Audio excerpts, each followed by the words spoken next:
Where my girls at? Where my girls at? Independent, free spirit. Ooh, it's something serious. Where my girls at? We link up in a cool minute. Where my girls at? It's going down, down. Where my girls at?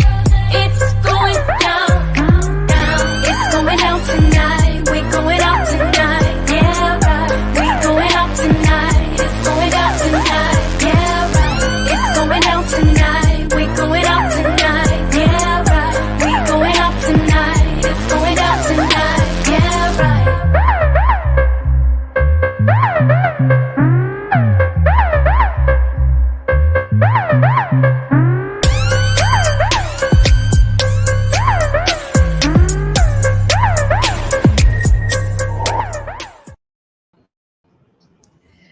OMG, OMG, OMG. It is going down. It is going down. It is going down. Thanks for tuning in to We Got Issues. It is so happy to be a fabulous Thursday. Whether your day was good or not good, you still got more day to go. But guess what? However you call it, so will it be. So I'm just saying it was a great day. I pray it was a great day for you. It was a great day in the Harris and Earl household. We are so grateful. Thanks for tuning in to We Got Issues on 910 AM, the Superstation, whether you are listening in through Facebook, YouTube, Roku, iHeartRadio. How you listening in? We want to hear from you. Give us a call, 313-778-7600. And our fave radio operator, Michael, will patch you right through and we will hear from you. Well, I know some of you are looking and going, what? I mean, Gloria talked about packing yesterday, packing for 26 days, heading to Korea, Vietnam, Dubai, Bali, Singapore. I mean, you name it, she's there. Okay. And so right now she is still on a plane, on that Emirates plane, her and her main man, the Banks are truly got bank on a 26-day journey. But I didn't know all the girlfriends would be taking flight. So today, Sabrina may join us, may not join us. Lady Chrisette is not here. So guess what? Every one of us can hold this down ourselves. And today we have an amazing guest. I'm so grateful for my personal trainer. My legs aren't grateful because right now they are tight. Okay. They are very tight. How many of you worked out today? But I am so grateful for my personal trainer who is he is no stranger to We Got Issues. He's been on several times, Walter Sellers, who introduced me to our amazing guest. So we're going to talk to her and bring her in just a minute, sooner than later. But I want to hear from you guys about hot topics. I have two hot topics. The news is just crazy everywhere. I want to thank you guys for continuing to be in prayer for my husband as he is ministering in the Democratic Republic of the Congo. He is in, I keep having to have the city up so I could pronounce it properly. Somebody help me, Lord. I didn't bring it up. Lumbashi. I know I'm saying it incorrectly because I don't have it in front of me. He is supposed to be in the capital of Kinshasa, which I should have had both of them up correctly. So even phonetically, I still may have mispronounced it until you go there. But he has not been able to get a plane. There have been, they had arrangements for three of the team to fly. And they got one ticket. And if you know my husband, he sent one of the sons ahead, and then they got a second ticket. And he sent another minister ahead, and he elected to stay behind. And so yesterday was attempting to get a flight out. No flights, y'all. The flights have been canceled. And there was even a moment, being in a third world country where they didn't have fuel at the airport. Yes. And so we're praying. Today, again, is Thursday. It's nighttime. He's already sleeping. No flights today on Thursday. So we're supposed to fly out on Tuesday.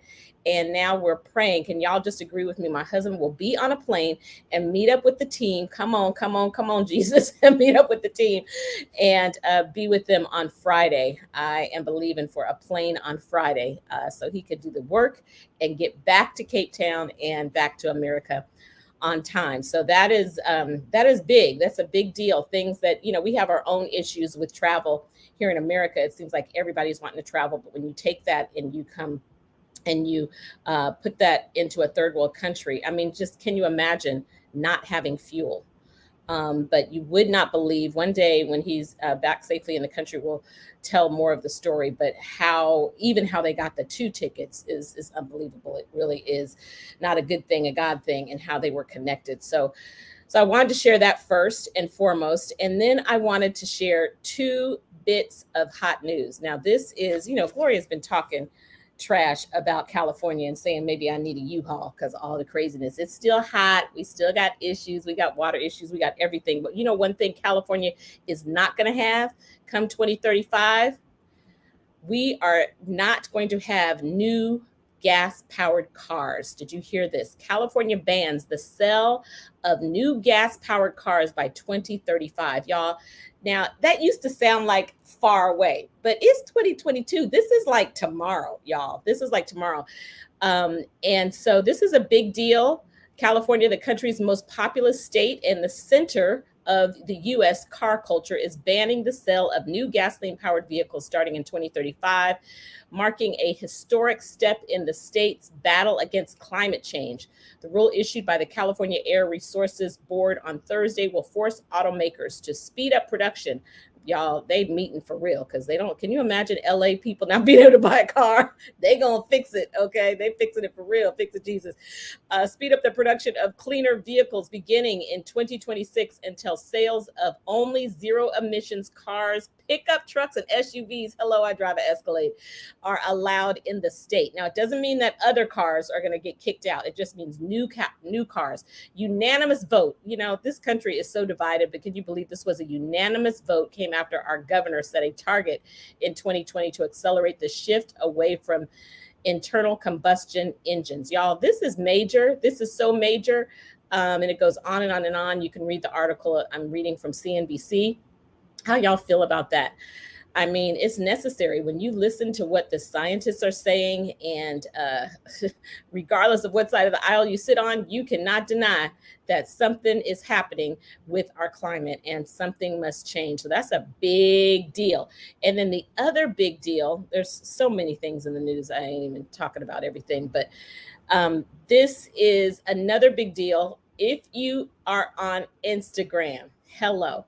My girlfriend, one of my great college girlfriends, texted this in our college text group today. And she said, Instagram is tracking, not, all these apps are, now I'm the techie and I love technology. I got a million apps and, I'm always going to tell you a new app, but Instagram is tracking your location, which we already knew. They're all tracking your location, but they are tracking your precise location.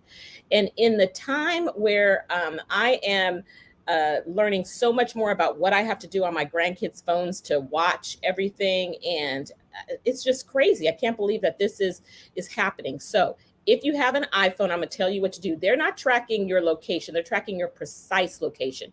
And it could be Facebook and Instagram. I didn't get to look into Instagram. But sure enough, when I got the text from her, I immediately went and Googled it, because before I pass it on to a whole bunch of people, I wanted to be sure I wasn't talking fake news. And first of all, actually, before I immediately Googled it, and then I went to my own phone to see if it was on. And sure enough, it was on, y'all. So grab your phone unless you're driving, and you have to, on the iPhone, for the Android people, those of you on the dark side, you got to figure it out yourself. I said it. I said what I said. But you have to go to, let's see, how did I do this? You go to settings and you go to privacy, and then you click on location services. Settings, privacy, location services. And then you scroll down to where it says Instagram. Michael, I know you're doing this because I see you on Instagram too. You go down to Instagram, and it said my precise location was turned on, y'all. I turned that bad boy off. Precise location. Are you kidding me? That you post a picture and somebody can precisely tell where you are? Y'all, change your settings. How dare you? So if Instagram is doing it, it's Facebook, because they one and the same. Okay. So thank you. You're welcome. Grab your kids' phones, grab your mama's phone, get your grandmama's phone, all them people. Because even people that are like, I'm not on Instagram, you got to download it on your phone. You do. Okay. You still scrolling, looking at the reels or whatever. And you probably need to check TikTok and all of those precise locations. So that was a big, crazy deal. I just want to say thank you in the chat. We're going to bring our guest in Donna says, I hope they make them affordable. That would be the biggest concern for those who can't afford uh, those cars. Yeah, that's real. The cars, you ain't said nothing but a word about the fact that they better make it affordable. Well, before we bring in our guest today, we have a juicy conversation. We got to go to our boy. He would not leave me hanging. Marathon is on the line, and I want you to lean into the conversation, Mr. Marathon. How are you? Thanks for calling. We got issues. Hey, how y'all doing today? Well, it ain't y'all. I can tell you, Gloria's gone, Chris ain't here, Sabrina's out. Can you believe they left me hanging, Marathon? You've been listening to the beginning of the time. Y'all just stay on because I want to know what you think about Dennis Rodman changing his mind about going to Russia. Tell me about it. You know, I mean, I didn't even know. Now I know Dennis Rodman, and we know he got his own thing because he was there with in Korea, right? So, talk to us. What did he do? He changed his mind about going to Russia to see about Britain because it caused confusion with the United States and what they're trying to do. Oh, I agree. Would you get on a plane if you were Dennis Rodman and go to Russia? No, I wouldn't. Yeah. I mean, I'm saying Putin would love to get his hands on Dennis Rodman. I think he needs to stay stateside or as close. He could go to the border, but I wouldn't enter the country if I were him. You know, with Britain. Absolutely. He might really be helping her. I mean, he's eccentric. Something could be said, something done. You know, when you travel to, especially at this time, in every place we go, there's crazy laws on the books. Even in America, there's crazy laws that just are not enforced. But when you go over there, you could break a law and not even realize you're breaking a law. And I don't move in fear. I'm not against going to Russia one day in my life. I hope that it is a possibility of visiting. So it's not coming out of fear. But I just think right now he can lend his voice and his power in other ways. And unless he has the ability to go over, if he could go over there and like take her with him and come back out, that's a different conversation. But he's not in a position to do that. So I think don't you agree? Don't you think he should just leave it alone. He doesn't have to leave it alone, but leave the getting on the plane alone, perhaps. You know, right. We must continue to stand up for her, and she should not be wrongfully detained. Absolutely. All right, I'm listening to you. Absolutely. Well, I am so excited. I'm going to bring our guests in, and then I'm going to go to the phone lines again. We're trying to bring you in before we go to the break. Y'all, today we are talking to Kafayet Husband, Dr. Husband. We are so grateful that she is on with us today on We Got Issues. She is an occupational therapist and she is a real estate investor. We're talking about it all. Dorothy, would you please bring her in? And Michael, give her a round of applause. Welcome to We Got Issues. Well, we are so grateful that you were on the show, and I want you to start off bragging about yourself, but we only have 2 minutes, and I know you super bet all day long. It might take you longer than that. So I'm just going to go direct to the phone line because, you know, he has somebody he is about to beat up any moment, okay? He is like, if you don't work on your eating, you are going to be the same thing on the scale. I'm telling it. He put me all on blast about my eating. I was like, okay. So I'm going to the phone lines. Walter Sellers, the only other man who could speak to me crazy, say something crazy. And my husband is glad about it. Walter, are you there? Yes, ma'am, I'm here. Hello. Thank you for calling We Got Issues, and thank you for introducing me to our honored guest today. Talk to the people. Hey, can I make a piggyback on what the guy just said to get off the phone? Of course, yeah, for sure. About Dennis Rodman. What's your thoughts? I got to take on that from a conservative point of view. First of all, let me say this. Prerequisite to what I say. I don't think Britney did none of that stuff. I think it was a setup. You know, like you ever heard the statement, kidnapped for ransom? I think she was kidnapped. I believe she didn't have none of that vaping stuff on her. Because Putin, if he's mad, he's a madman, he's a psychopath, he's a murderous dictator. If he can kill innocent people and children, women and children, Ukraine, Brittany is just another liability. I think she was set up. And I'll tell you what, I've heard a lot of bad things coming from people, but I never knew who she was until this happened. I'm concerned. I heard that she hated our country. She kneeled when it came time for saying the Star Spangled Banner and all this. But in spite of all of that, I don't think she did what they said she did. And also, let me say this. Go quickly because we're going to a break. Trump. Can I come back? Yeah, just hang tight right there. And after all that, Walter, I realized that you're a different Walter, not Walter, my trainer. But we're glad you called. We got issues. I know you're like, this woman is crazy. What you talking? So hang tight, Walter. Not my trainer, Walter, but Walter, our caller, and we will go right to you when we come right back. Walter, tell us. Make sure you call in too. We'll be right back.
Alrighty. It is Katrina Harris Earl, the Force of Friendship. We are back here on We Got Issues, and guess what? We've been talking. I'm about to introduce our guest in just a moment, but we were way over and talking about Dennis Rodman in Russia, and so Walter, are you there just to add to finish up what you were saying? Yeah, I want to finish it up. I know you got a guest coming on, and I'm important. They're more important than Walter than he is. No, I'm kidding. Oh, good. People can say what they say about you. By the way, you accept opposing views, right? Absolutely. You talk too crazy, we shut you down. No, just kidding. Go ahead. We want to hear you. We want to hear it. I want to say this. Who got Kwame out of prison? Who got Alice out of prison? In his prison sentence, he was not part of his commuted. In other words, he shortened his sentence. That same orange man gone bad that people like to slam all the time. He's a racist, he's this and that. Who left America with the greatest economy until Joe Biden got over. That same orange man, Donald Trump, would have got her Brittany out in spite of her views of America. And she would have been out. You know why? Because Trump that instill fear in these murderous dictators all across the world. They instill fear in Putin, put sanctions on the economy, on his economy, cut off the oil supply.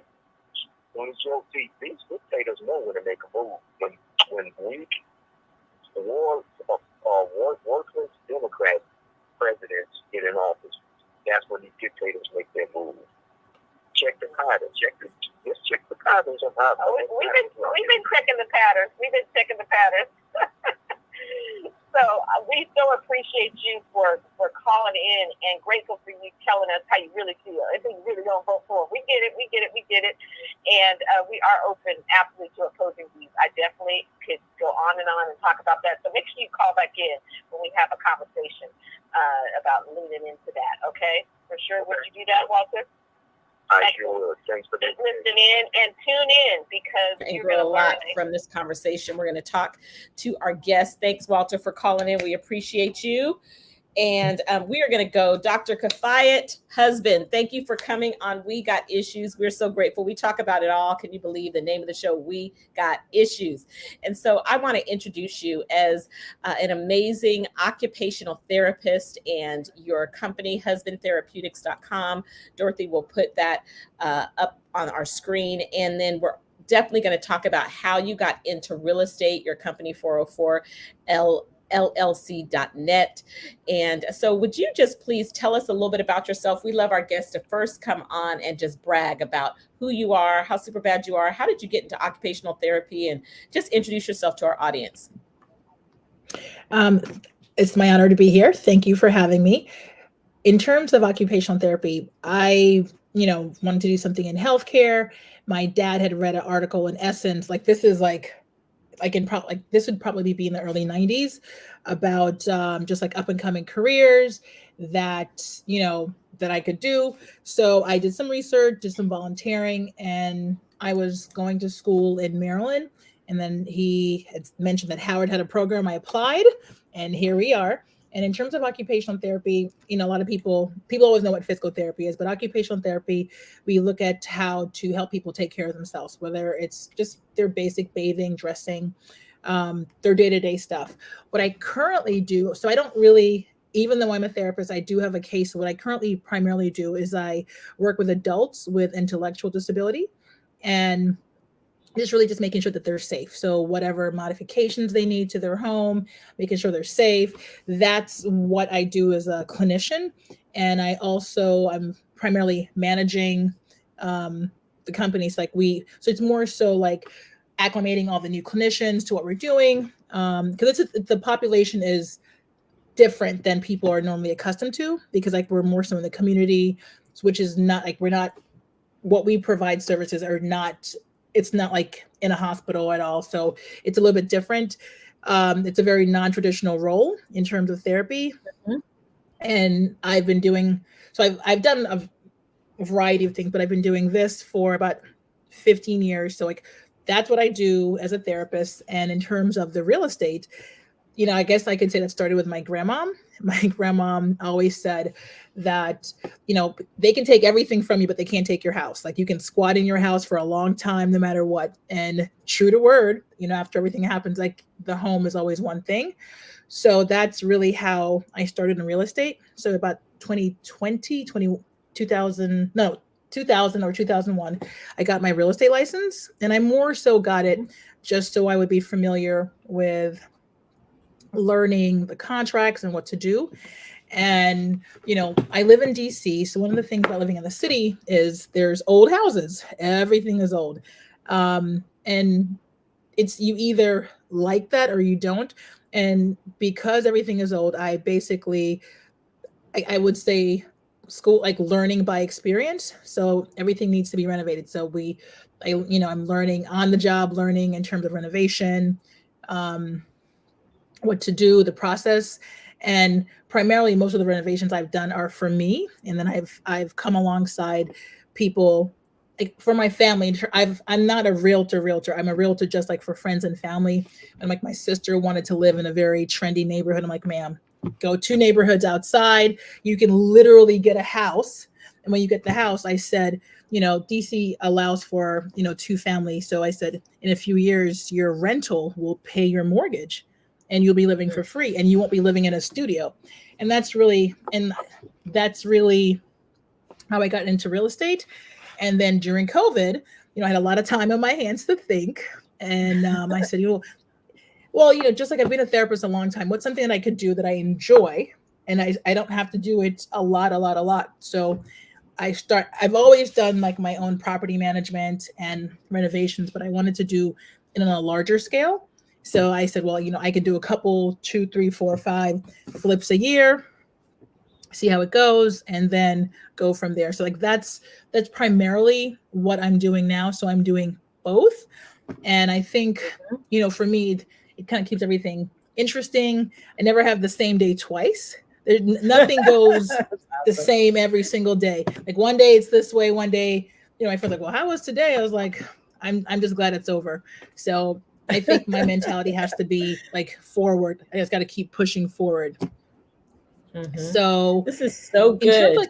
Go ahead. I just said, this is so good. I definitely want to get in and have you talk about more about real estate investing, have lots of questions on there, lots of questions about it. I wanted to just ask you a couple more things about occupational therapy, because you're right. I did have to go look to see exactly what does an occupational therapist do? What is that? And congratulations, only 5% of occupational therapists are African-American, according to the stats I found.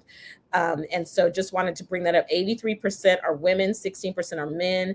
The average age of employed occupational therapists is 40 years. I know you are self-employed, but such a low percentage are African-American. The majority of occupational therapists are located, it said, in New York and Chicago, which I live part-time in Chicago. So I thought that was interesting, where they're most in demand. And it talked about Salinas, California, where is one of the places where the wages are highest. That's near Monterey, not that far from my house. Also, in 2021, women earned 96% of what men earned, which I also found real interesting because, there's always that disparity between what women and men earn, but it was actually pretty close. 96% is closer than so many others.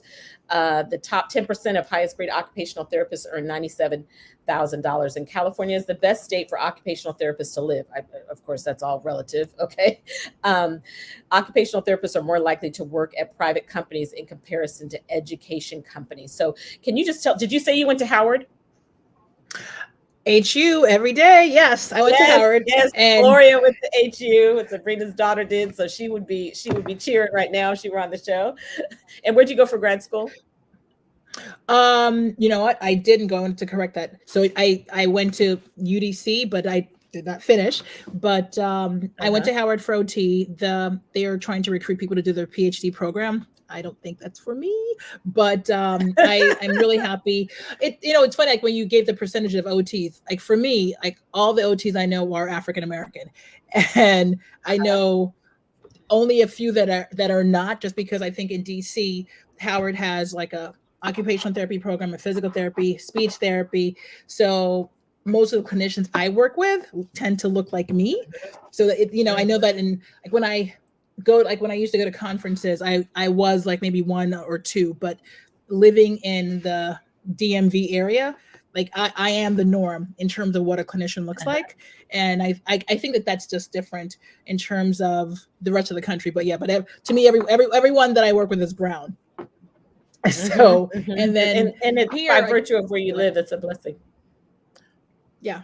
And I think it's because of Howard. I definitely think that Howard is the primary reason that there's so many of us, and a lot of us just stayed after we graduated from Howard. What a blessing. That is awesome. Well, I wanted to just hit on that because it's always important for us to learn about different occupations, different things that we could, just like you talked about your dad, I think it was, who leaned you toward that occupation, because to become a real estate investor, it takes some cash. Okay. So when we come back from the break, we're going to talk about it. We're going to spend the whole second half of the show. Definitely want you guys to call in 313-778-7600. Have you thought about being a real estate investor? Are you a real estate investor, part-time, dabbled in it? Maybe you dabbled in it, it didn't work. I really want to hear from you about what opportunities have been presented to because of COVID, but really what excited you most about it, and what were your fears? How did you build your confidence? Kind of who coached you along the way to get good and to learn the ropes? So we will be right back. Thanks for listening in to We Got Issues. Please give us a call if you have any questions, 313-778-7600, and hang tight. We'll be right back for the second half of the show.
All right, we're back. We're back. Thank you. Thank you. Thank you. Thanks, Michael. Thanks for tuning in and staying tuned in to We Got Issues. It is your host, Katrina Harris Earl.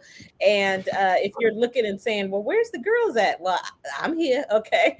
Gloria Mayfield Banks is on a plane right now, 14 hours somewhere over the Pacific Ocean. I think going to Korea first, I think. And Lady Chrisette will be back tomorrow. Sabrina will be back tomorrow. She just made it back from England, so she's staying stateside for a minute. My husband is still in the Congo, and I am here in California hanging out. We have on our show today Dr. Kafayet Husband, who is an occupational therapist and a real estate investor. And we're going to talk all about real estate. We're going to go to the phone lines first because, can you believe it? 2 callers today and both of them named Walter. So this is the Walter Sellers, who is a mutual friend. Our personal trainer, introduced us and also trains Gloria Mayfield Banks as well. I'm sure it got her ready for that 26-day trip. So Walter, thanks for calling. We Got Issues. Are you there for real this time? I'm not sure what happened. As soon as I put them on, the call dropped. Oh, that is so funny. That is so funny. Okay, Walter, type in the chat or call. Okay, so I'm going, Kafayet, to ask you a question. Can you talk about real estate investing? How did you build your confidence? I know you talked about your grandmother, and then all of us have thought the thought, but you took the first step. So how did you build your confidence? How did you get started? One of the things and I guess it's like more so personality, you can't be afraid to do certain things, right? Because fear, for me, like I say, fear is not of God. That's not like my belief system. So if you're here to do something, you believe it's what you're supposed to do, like it's like what your purpose to do, you just go forward. If it doesn't work out, I'm an extremist. So the worst possible thing that could happen is death. I'm not gonna die. Like bad credit, who cares? That's like what I think. I'm like, somebody's like, well, if you don't do this, I'm like, who cares? Like, so for me, because of like my personality, that's kind of like how I go through things. Yeah, I'm not gonna say it's for the weak. It is a little stressful at times. You do have to have some money, but I always tell people in terms of real estate, I always ask like, what is your end game? Is your end game to, make some quick money? Is your end game like long-term investment? Is your end game to leave an inheritance for your kids? Is your end game, like my whole thing initially was to live for free. That was always something I wanted to do. So it just really depends like how I advise people. And I always tell people, like, when you buy it, even though a house is a large purchase, it really is the first step to building wealth. And a lot of times we are under informed in general, or people listen to like things that aren't true. Like DC is expensive to live in, but they have a lot of programs that help first-time home buyers. And I always tell people, this is not marriage. It's not forever. So like if I live in the house, I can literally buy a house next month. It isn't like forever. Yes, it's a large purchase, but it's not like, I don't see it as like that. And a lot of people view buying a house that way. And I think also a lot of times, literally anything can be changed in a house. Like it's when they strip everything away, you can put anything.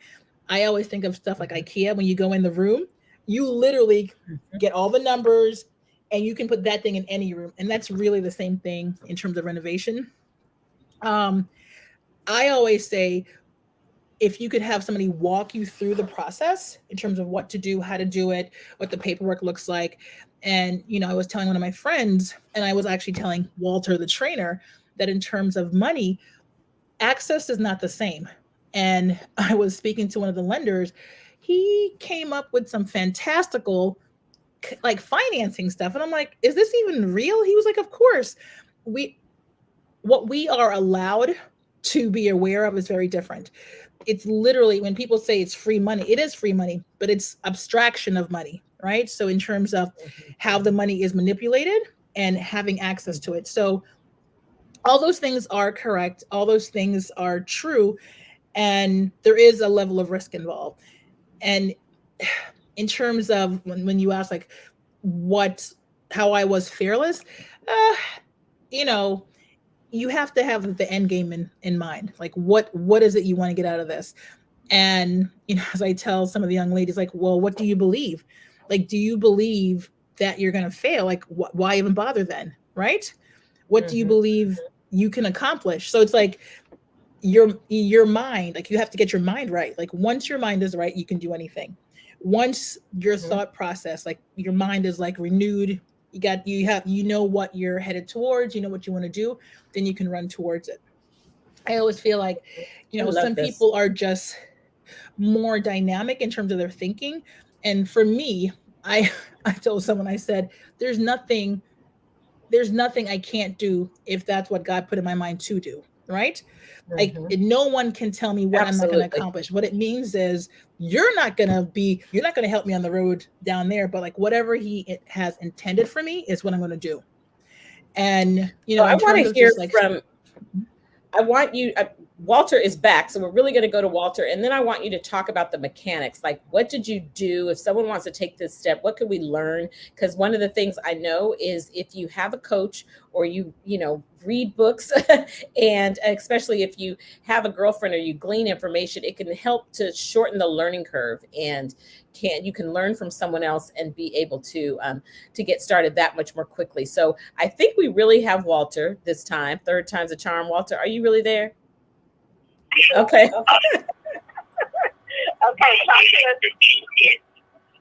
So I guess one of the questions that I had, that some of the brothers that I speak with on a regular basis, where they're talking about real estate investing, is how do you know when a price is too good to be true? Because a lot of times in some of the urban areas, there'll be homes for $5,000 or $2,000.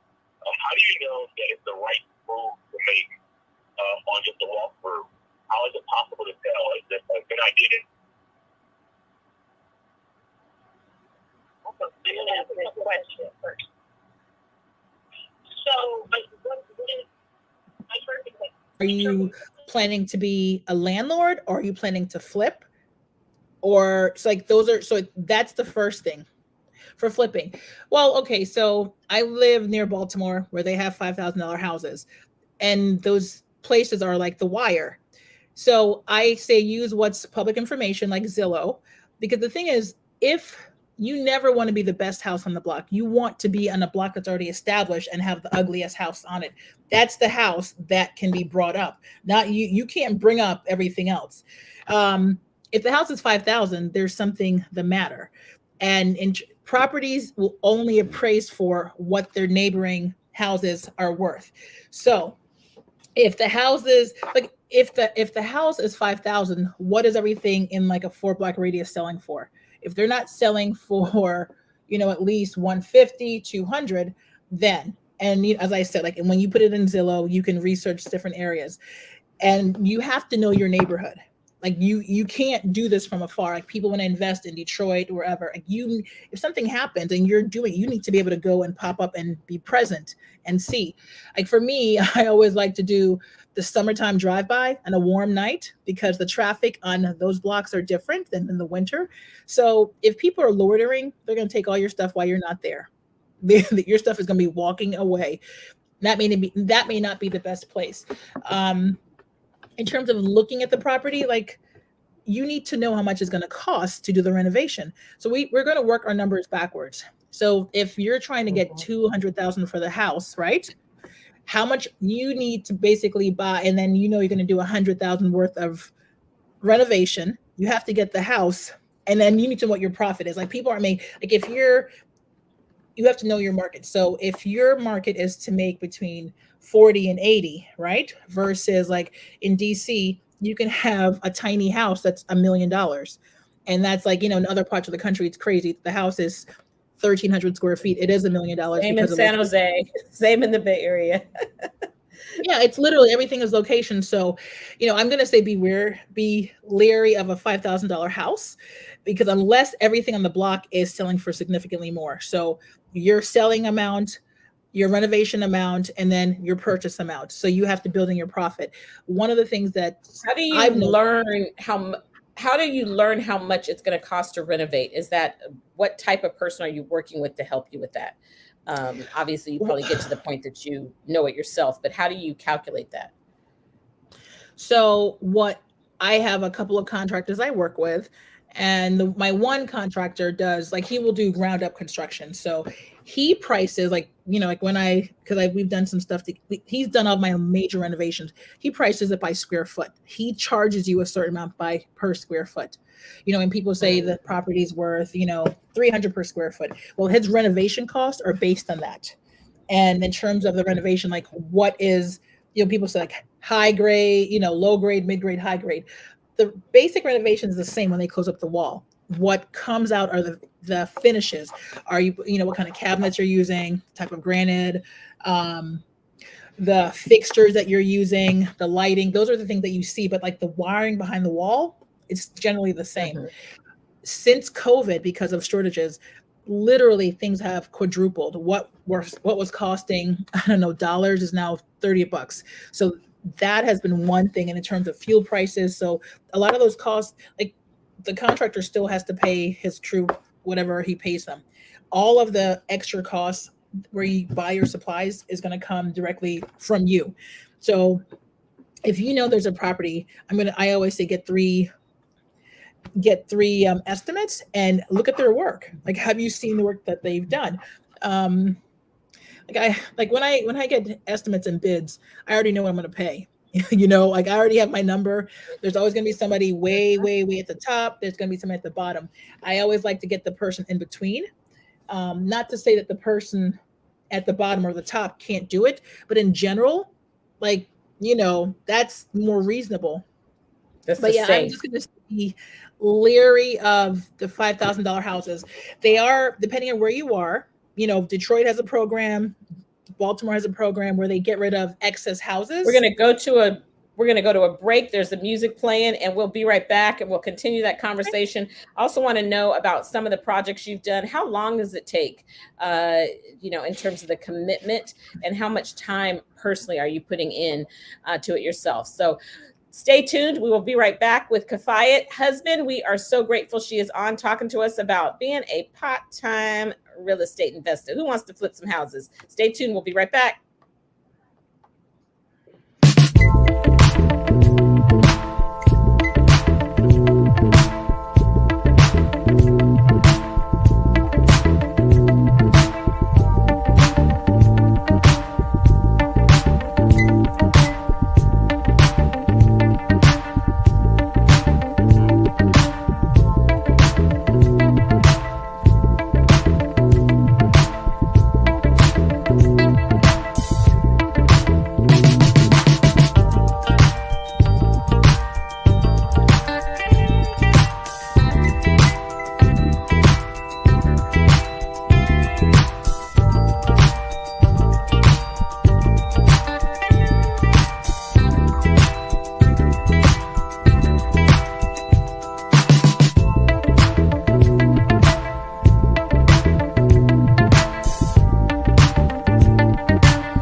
Alrighty, we are back. Thanks for tuning in to We Got Issues. We're in our final segment, and I got lots of questions I want to fit in. What's your time commitment? How do you balance between your full, your occupational therapy and this love for real estate on the side? And like, how long are you working? Are you working multiple projects at the same time? One project for 3 months, 6 weeks, a year? What does it look like? Help us take a peek into your life. Things haven't gone as planned. I personally would prefer just to work on one because just the timing and everything else and the contractor. And one of the things is permits. Like permits are like a thing, getting drawings done. And, nothing against architects because I love them, but no one tells the truth. If they say it's going to take 4 to 6 weeks. These are drawings. They never take 4 to 6 weeks. They always double. And in terms of the process of getting those drawings stamped and approved, those have to be built in. So you may have to work on more than one thing just so that things can fall into place. There's that. There's also your financing, depending on how you acquire the property. If you acquire the property with renovation, one of the things that you have to do is basically coming up with a pro forma, like what it's going to cost. You have to itemize every single cost that you're going to do, when you're going to do it in your schedule, and how long it should take.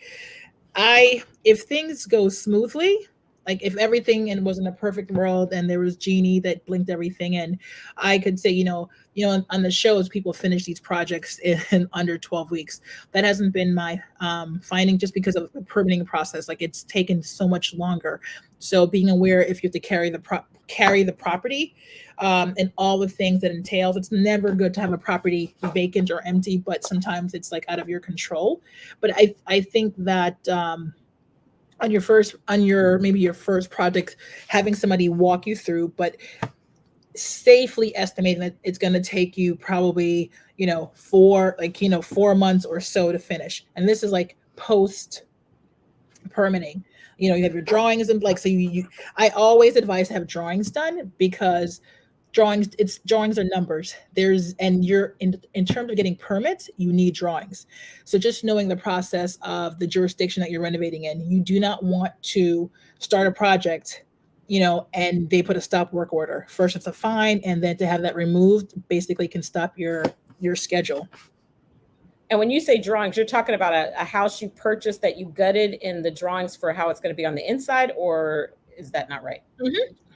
Yeah. So so basically when I submit the drawings, it's basically the vision of what you want to happen. And so the city needs to know what you're going to do. A lot of times, because I'm working with old house, there's no record of anything that was there in the house. Like, it could have been Granny's house and she did this.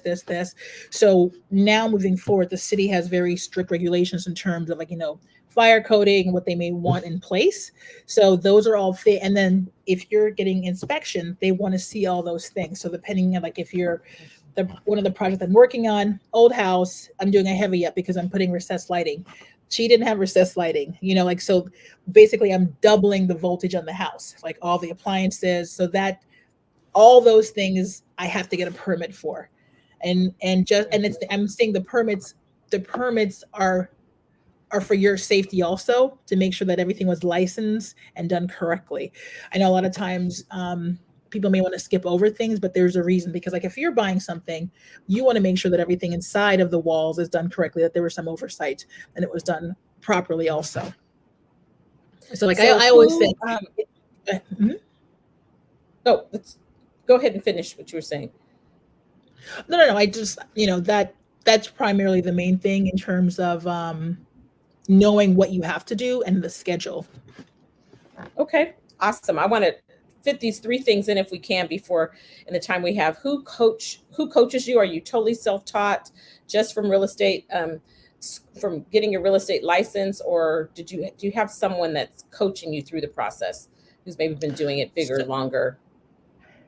So one, like my dad also did real estate, and he still does. Like, a lot of times when I have to run through ideas, like I always talk to my dad. Everything is like more thinking outside the box in terms of financing. And then I have, I have 2 friends that they're like, I call them my hype men, just because they're outside the box thinkers in terms of how they approach things.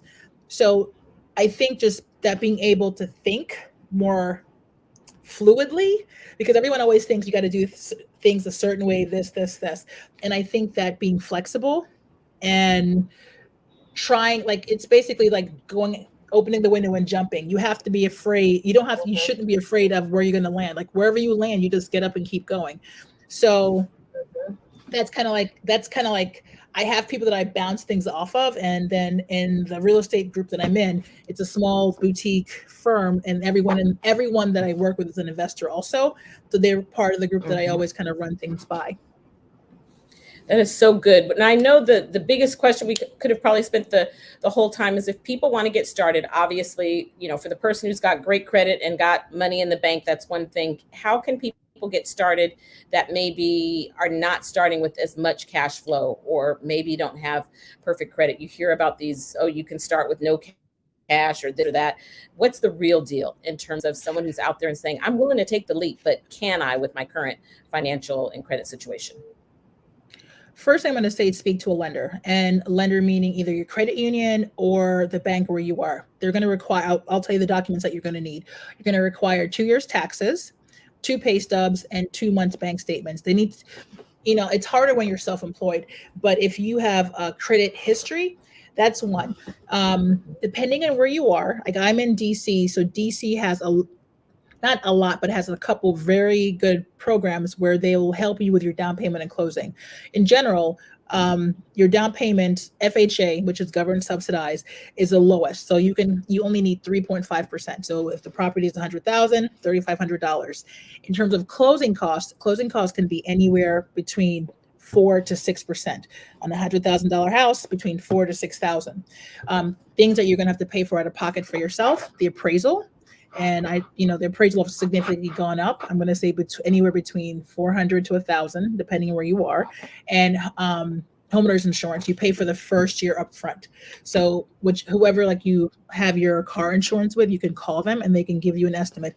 In general, after your mortgage is amortized, your taxes, your state taxes and your insurance is included. So like that amount is also put in the mortgage. But when you initially buy the property, so the first thing I'm going to tell someone to do is to buy your first house. And you have a plan in terms of the house. Like, I'm not staying, this is not my forever house. I'm going to get in the house. I'm going to like fix it up. I'm going to then turn it into a rental and then move on to the next one. Right. So when you're looking for the property, like how much can I rent it for? And for me, like I'm not buying any single family unless it's in a luxury area. So I tend to buy multi-units, or I'm more interested in commercial, because with commercial, you have very long-term tenants. Like they're not going to be there for a year. They're going to be there a longer time.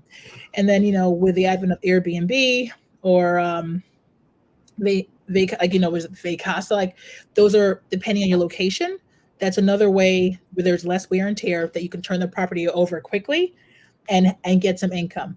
So I always tell people to look at that, see what you want to do, and then come up with your plan. Oh my gosh, this is so good. You're a wealth of information. We have to have you back. We could have talked about occupational therapy the whole time. Could have talked more about real estate. I know people have lots of questions. This is something that sometimes people are afraid to ask. They don't know who to ask. Have you not bought your first home? Take that first step and then jump in. You can visit 404llc.net, which is Kafayet's website, and husbandtherapeutics.com for more about her occupational therapy business. We're so grateful for you being here. Thank you to both Walters that called in, and especially Walter Sellers for the introduction. If you know anyone else who would be an awesome guest on We Got Issues, just let us know. Let the girlfriends know. You can go to our website, theforceoffriendship.com. And guess what? Tomorrow, come on back for Fun Friday. We got more hot topics right here on We Got Issues. Have a great day. Bye-bye.